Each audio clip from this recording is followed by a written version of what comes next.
Buenas tardes, Luis. ¿Qué tal? ¿Cómo estás? Bien, ¿qué tal? Bueno, ¿Me escucha bien? seguimos entonces con el programa. Ahora tengo el gusto de presentar a mi residente de tercer año de la maestría. Él es el doctor Luis Cortés González. Es egresado de la Universidad de San Carlos y ahorita va a su tercer año, el próximo año para EPS. Él nos va a hablar sobre injertos. Entonces, Luis, te dejo, por favor, a la concurrencia. Le pido que nos pregunten, por favor, para solventar las dudas que tengan en el camino. Gracias.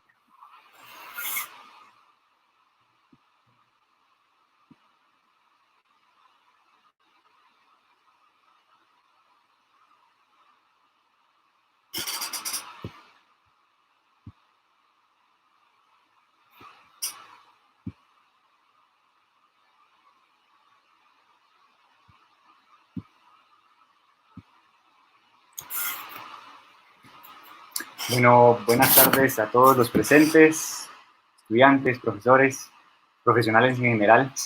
Es para mí un gusto poder estar representando en estos momentos a la Universidad de San Carlos y a la maestría de Cirugía Oral y Maxilofacial, la cual estoy llevando a cabo en el Instituto Guatemalteco de Seguridad Social, del cual soy residente actualmente. Como bien decía el doctor Ortiz, soy actualmente residente 3.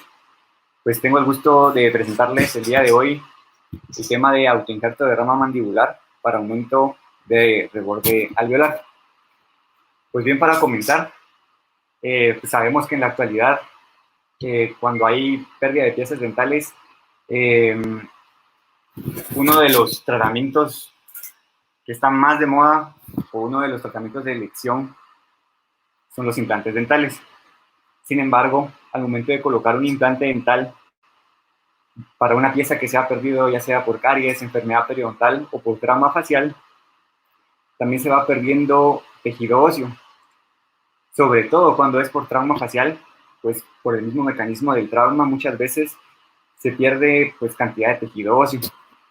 Entonces, ante esta necesidad, ante el hecho de que necesitamos algo o pues un tejido sano donde se pueda colocar el implante y que este tenga una buena viabilidad, hemos recurrido, digamos, a diferentes técnicas. En este sentido, pues han desarrollado, como bien le decía, diferentes técnicas como la distracción ósea, regeneración ósea guiada y también la colocación de injertos óseos, que es de la cual les platicaré el día de hoy. Para comenzar un poquito, pues algunas definiciones que nos van a poner un poco en contexto. Debemos de saber que un injerto óseo es el reemplazo de hueso para un faltante óseo que tenga el paciente. Este injerto óseo puede ser con material del mismo cuerpo del paciente, puede ser con un sustituto sintético o puede ser también con tejido óseo que provenga de otro individuo o de otra especie. El injerto va a tener la particularidad de que pues el tejido óseo tiene la particularidad de que va a permitir crear nuevo tejido óseo media vez se le dé el espacio necesario para poder crecer. Y por lo general, los injertos tienen la cualidad de que van a promover el crecimiento de tejido óseo nuevo y al final de cuentas el tejido óseo va a ir reemplazando al injerto óseo y se va a tener al final un tejido óseo completamente nuevo en el sitio donde se ha colocado el injerto. Pues bien, como mencionaba, los injertos obviamente se van a colocar cuando existe algún tipo de defecto óseo. En este sentido, existen varias clasificaciones. Una de las más simples nos indica que puede haber una pérdida vertical cuando se ha perdido altura del hueso alveolar y también puede haber pérdida en sentido horizontal cuando se ha perdido anchura del hueso alveolar. Existen otras clasificaciones. Por ejemplo, hay una propuesta por Coward y Howell, la cual clasifica la pérdida ósea en 6 clases, pero básicamente llegan a la conclusión de que cuando estamos hablando de maxilar superior, por lo general se va a perder hueso en cuanto a anchura, es decir, en sentido horizontal. Mientras que cuando hablamos de mandíbula, por lo general el tipo de pérdida va a presentar un pantón vertical, es decir, se va a perder en cuanto a altura. Entonces, existen también otras clasificaciones, por ejemplo, cuando se quita una pieza dental, se dice que hay un defecto de 5 paredes, en la cual básicamente no va a ser necesario la colocación de un injerto. Y también existe la pérdida total, cuando se ha perdido tanto altura como anchura de dicho hueso.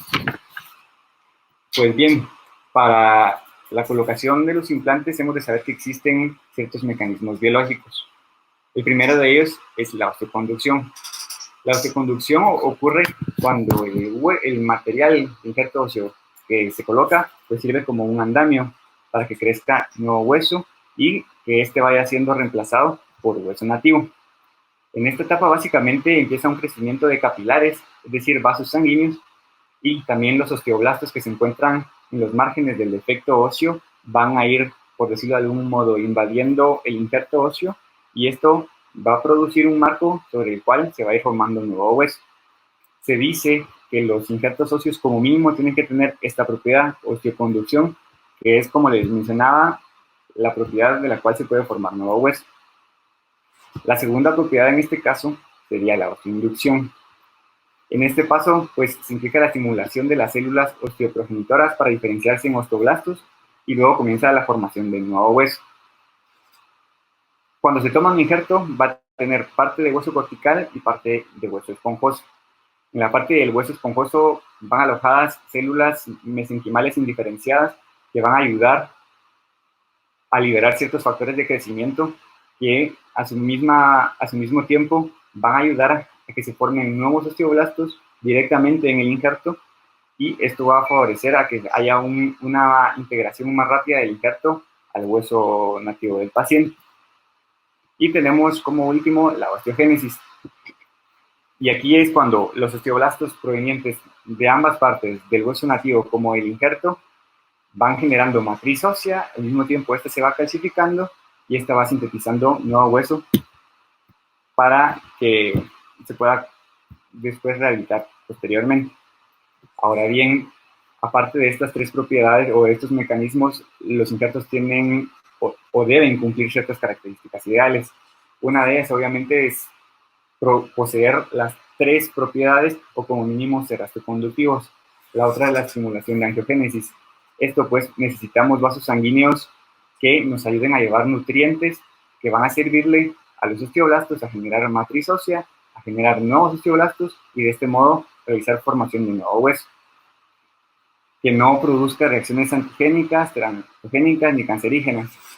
Obviamente, si está provocando una reacción antigénica, el hueso nativo no va a tolerar adecuadamente el injerto, lo va a rechazar y obviamente va a fracasar el tratamiento.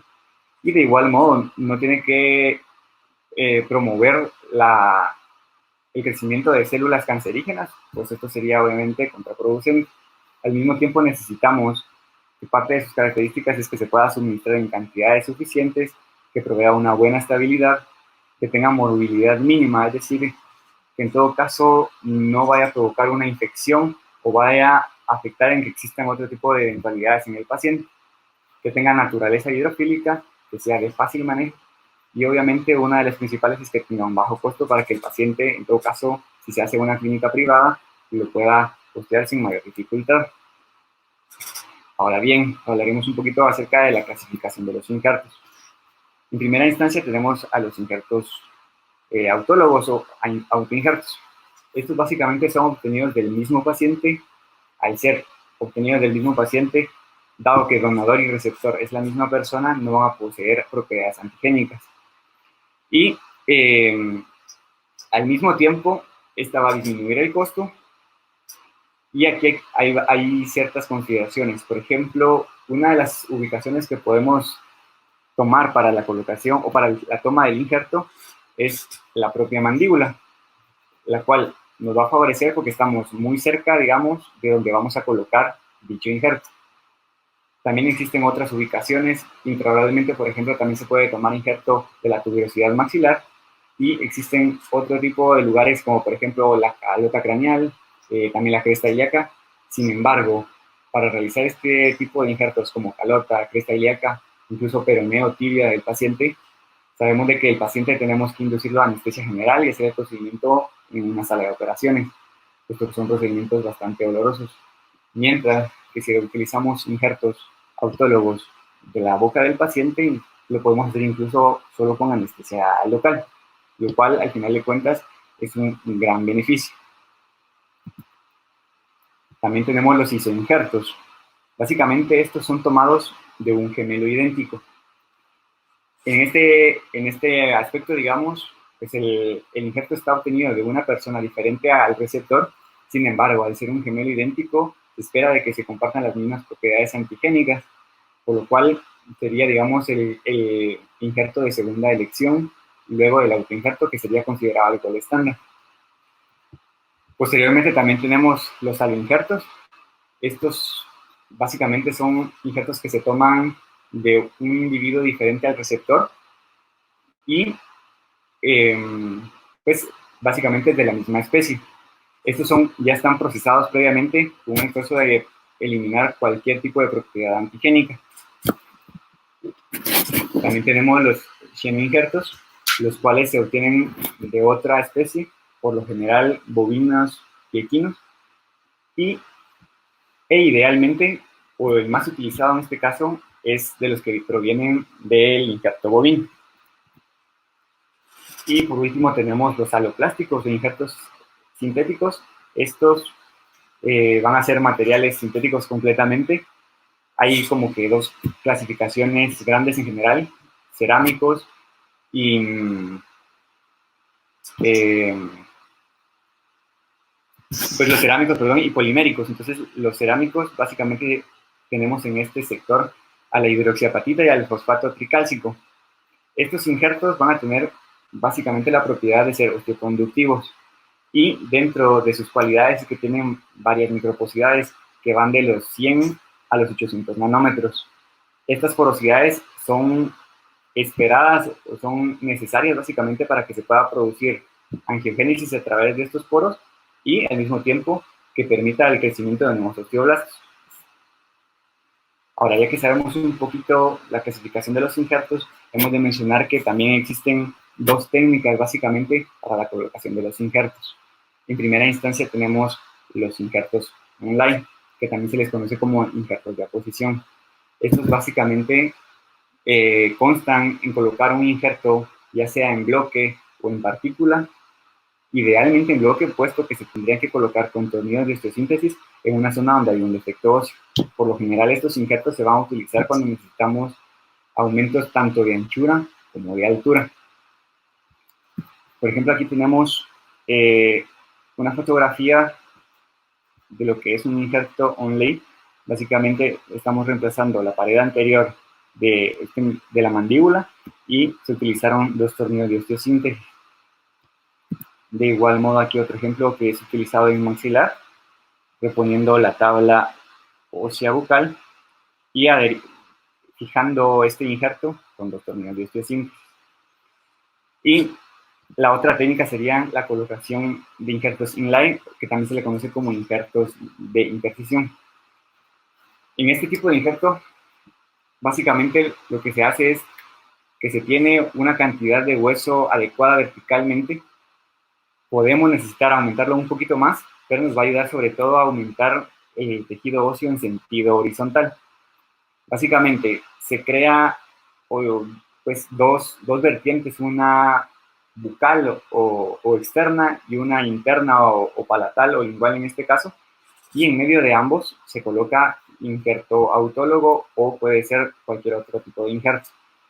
En este caso, por lo general se toma injerto, si es autólogo, puesto que sea de tipo más esponjoso, y se coloca entre ambas corticales. Esto está reportado en la literatura que va a ayudar a que haya una rápida adherencia, digamos, o nueva formación de hueso y que haya poca reabsorción con el paso del tiempo. Entonces, básicamente lo que mencionaba, existen dos corticales, una externa y una interna, en medio de las cuales se toma un injerto, se coloca entre ambos. Aquí es una pequeña parte, pero se va a ir llenando posteriormente y luego se fija con una placa de osteosíntesis y pues ya se espera a que el injerto se integre con el hueso nativo para la posterior colocación de implantes. Ahora, ya que hemos visto estos conceptos, vamos a hablar como tal del tema de autoinjerto de rama mandibular. Hemos de recordar que la mandíbula es un hueso prominente que se encuentra en el tercio inferior de la cara, constituye básicamente el tercio inferior de la misma, consta de un cuerpo en forma de herradura con dos ramas ascendentes que se alzan de la parte posterior del cuerpo mandibular. Cuando vamos a tomar injertos de mandíbula como tal, tenemos básicamente dos sitios de predilección, la sínfisis o el mentón y la rama mandibular. ¿De dónde se va a tomar el injerto? Va a depender mucho de la elección del cirujano, de qué técnica esté el cirujano más adecuado. Pero existen ciertas diferencias entre ambas que en su momento pueden guiarnos a que es mejor un injerto de rama mandibular. ¿Cuáles son estas diferencias? Para principar, el abordaje o el acceso. Cuando tomamos un injerto de sínfisis mandibular, es un injerto, si lo consideramos, bastante sencillo porque está bastante a la mano, en comparación de un injerto de rama mandibular donde está a mucha más profundidad, necesitamos una buena fuente de iluminación, pero en contra tenemos de que pasado el tiempo o en el postoperatorio se va a presentar gran cantidad de edema, que obviamente también se presenta en el área de la rama mandibular, pero al ser más anterior va a repercutir bastante en la estética, algo que no tolera muy bien el paciente. Además del edema, pues, se puede presentar también equimosis, es decir, que se va tornando como color moradito el mentón. Y otra situación, que al momento de tomar el injerto y realizar el abordaje, tenemos que considerar que los agujeros mentonianos y por tanto el nervio mentoniano están muy cercanos. Por lo tanto, una de las complicaciones que se presenta con más frecuencia cuando se toma un injerto de sínfisis es la parestesia transitoria muchas veces, como puede ser permanente en muchos casos. Se dice o reporta la literatura que básicamente de un 10 a un 50% de parestesia se presenta cuando se toma en esta región. Por contra, cuando tomamos un injerto en la rama mandibular, a pesar de que, como había mencionado previamente, el acceso es un poco más dificultoso, sí hay edema, pero el factor estético no afecta tanto, lo cual es mejor tolerado por el paciente y no hay tantas estructuras que se puedan dañar al final de cuentas cuando tomamos un injerto de la cortical externa. Por lo cual, en cuanto se ha evaluado la parestesia a esta región, los estudios reportan más o menos de un 0 a un 5%, lo cual es muchísimo menor a un 10 a 50% que se presenta en la sínfisis mentoniana. Pues bien, a propósito del injerto, aquí es un paciente que vimos nosotros en el Seguro Social, un paciente de 27 años, el cual había sufrido un accidente en motocicleta en diciembre del año pasado. Él tenía un tratamiento de ortodoncia previamente, sin embargo, con el accidente se fracturó las piezas del sector anterior. Perdió piezas básicamente 8 o 9 abulsionadas completamente y hubo una fractura de la pieza número 6, la cual se tuvo que extraer posteriormente. Si observamos, hay una pérdida en la altura de la cresta alveolar. En esta otra fotografía, básicamente vemos un poco de lo mismo, que se ha perdido anchura, pues tanto en bucal como en parte palatal de la arcada a esta región. Pues como parte de esto no podemos observar únicamente clínicamente, sino también tenemos que realizar estudios radiográficos y tomográficos. Entonces, en el caso de este paciente, realizamos una tomografía de cara con distintos cortes. Por ejemplo, aquí tenemos un corte en sentido coronal, donde observamos comparativamente el lado derecho y el lado izquierdo que aquí hay un faltante óseo. Esto lo vamos a confirmar en los cortes axiales, donde ahorita les presentaré imágenes que van desde superior hacia inferior. Aquí observamos cómo empieza a haber un faltante en la parte externa o bucal y cómo al momento de hacer los cortes más hacia inferior observamos que el efecto se hace muchísimo más grande. Y aquí tenemos una reconstrucción en 3D donde vamos a observar de mejor forma el gran defecto que se encuentra a este nivel. Obviamente vemos que se ha perdido anchura y altura a este nivel. Y pues observamos que en el espacio de las piezas 8 y 9, la altura es básicamente ideal o no hace falta reponer mayor situación. Es básicamente en el área del lateral y canino del lado derecho que necesitamos reponer tejido óseo. Pues bien, cuando vamos a realizar esta técnica, algo que se tiene que considerar o tomar bastante en cuenta es el hecho de que debemos iniciar exponiendo la parte donde va a ser receptora del injerto. Esto con el objetivo de que cuando tomemos el injerto pase el menor tiempo posible sin ningún tipo de irrigación. Entonces, realizamos una exposición del campo operatorio. Aquí vamos a observar, hay un poquito de sangre, pero se observa en este sentido la pérdida de tejido óseo. Posteriormente, siempre con técnica de anestesia local, vamos a irnos a localizar la rama mandibular básicamente y vamos a hacer una incisión que va de la parte lateral de la rama mandibular y que se va a extender hacia la parte bucal de la segunda y primera molar. Básicamente vamos a liberar esta parte para tener expuesta la región que va a ser de la tercera molar hacia posterior, es decir, hacia la rama mandibular. Y de este modo nos va a permitir realizar una buena toma del injerto. Aquí es de tomar en consideración ciertas cosas. Cuando se toman los injertos de rama, sabemos de que vamos a poder tomar básicamente un ancho de aproximadamente 4 milímetros como máximo.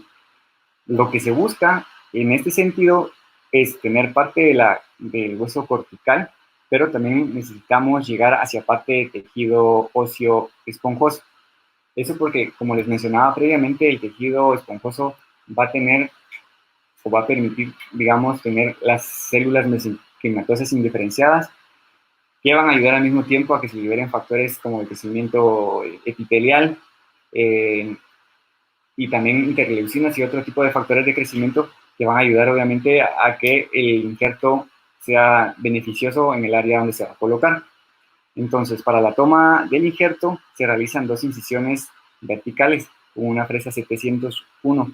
Obviamente, la medida va a ser de acuerdo a la medida que también hayamos nosotros considerado, tanto en los estudios tomográficos como al momento de que hayamos expuesto el efecto óseo. En este caso, tomamos un injerto aproximadamente de unos 9 a 10 milímetros y después de que se han hecho los cortes verticales, se hace un corte sobre la parte anterior de la rama mandibular para unir dichos cortes. Aquí tenemos que tener mucho cuidado de tener la fresa, digamos, en un sentido perpendicular, no angulado hacia ningún lado, pues si lo hacemos angulado hacia la parte externa podemos crear un grosor que no es adecuado en el injerto y tampoco un grosor, o sea, inclinado hacia el otro lado, porque eso nos puede dejar un tejido óseo remanente muy delgadito. Después de que se han hecho los cortes a este nivel, se introducen 2 cinceles y con sumo cuidado se aplica un poco de fuerza para producir una fractura. Esto con mucho cuidado es bastante esencial, porque si lo hacemos muy duro podemos provocar una fractura no deseada digamos, en la longitud del injerto como tal, o incluso peor, provocar una fractura en el ángulo mandibular, lo que ya nos llevaría a otro tipo de procedimientos. Pues en este caso, tomamos injerto de la rama, aquí si observamos el fragmento de hueso de la rama mandibular del lado derecho, y como observamos en el defecto, faltaban tanto cortical, bucal o externa y cortical interna, necesitábamos básicamente un injerto para reponer cada una de las paredes. Entonces también nos fuimos hacia el lado izquierdo, se realizó el mismo procedimiento, es decir, se hicieron 2 incisiones verticales y después se hizo un corte horizontal para unir ambos cortes y, como mencionaba previamente, con la ayuda de 2 cinceles se produjo una fractura. Luego cerramos ambas heridas con material reabsorbible de calibre 3.0 y ambos injertos se colocaron en solución salina. Luego de eso, pues cuando tenemos ambos injertos, obviamente ya tenemos una medida estándar, pero necesitamos adecuar el injerto a la forma del defecto óseo que se presenta en la tarea del paciente. Entonces, mediante gubias, realizamos la regularización, tratando de que no exista ningún tipo de espícula o ningún tipo de fragmento que sea muy puntiagudo, que posteriormente pueda producir algún tipo de dehiscencia o que se abra la herida. Entonces aquí observamos que ya se ha conformado la anatomía de este fragmento del injerto que se utilizó en palatal. Lo mismo se hace, el mismo procedimiento se hace en la cortical bucal o externa. Y luego estos injertos se fijan con 2 tornillos de ectosíntesis del sistema 1.6. Esto quiere decir que el tornillo tiene un diámetro de 1.6 milímetros. Después de que esto ha sido fijado, otra situación que tomamos en cuenta es realizar ciertos agujeritos tanto en el injerto como en el tejido óseo del paciente, en el área receptora. Esto en el área receptora porque va a ayudar a que digamos, el tejido sangre, y sí necesitamos que sangre para que hayan suficientes, digamos, factores de crecimiento que nos vayan a dar a este nivel. Y también en el injerto necesitamos las porosidades porque es por este medio que van a formarse los nuevos vasos y también va a proliferar la migración y todo de los osteoblastos. En medio de ambas corticales, posteriormente se rellenó con hueso desmineralizado tipo putti.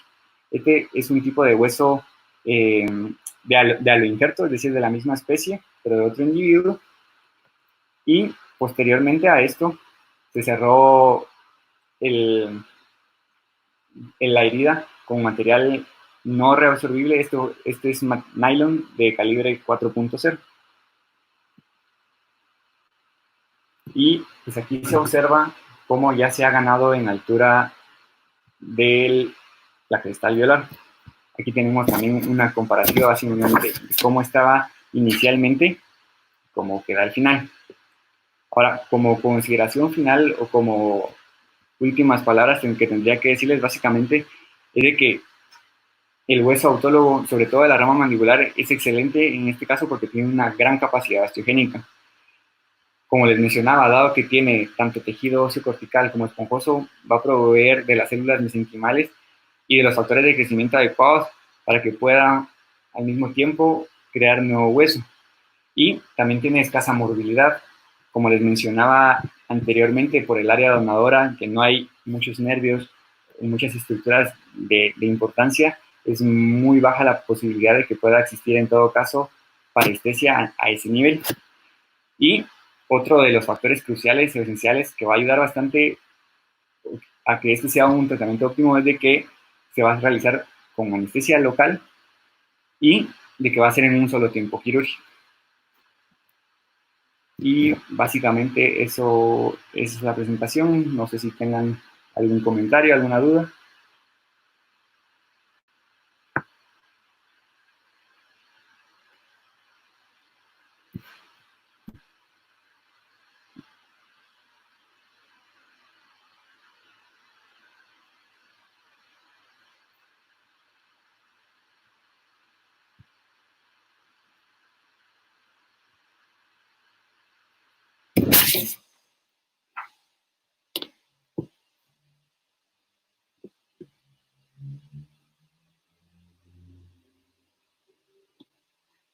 Preguntas. Entonces solamente di que muchas gracias por la presentación.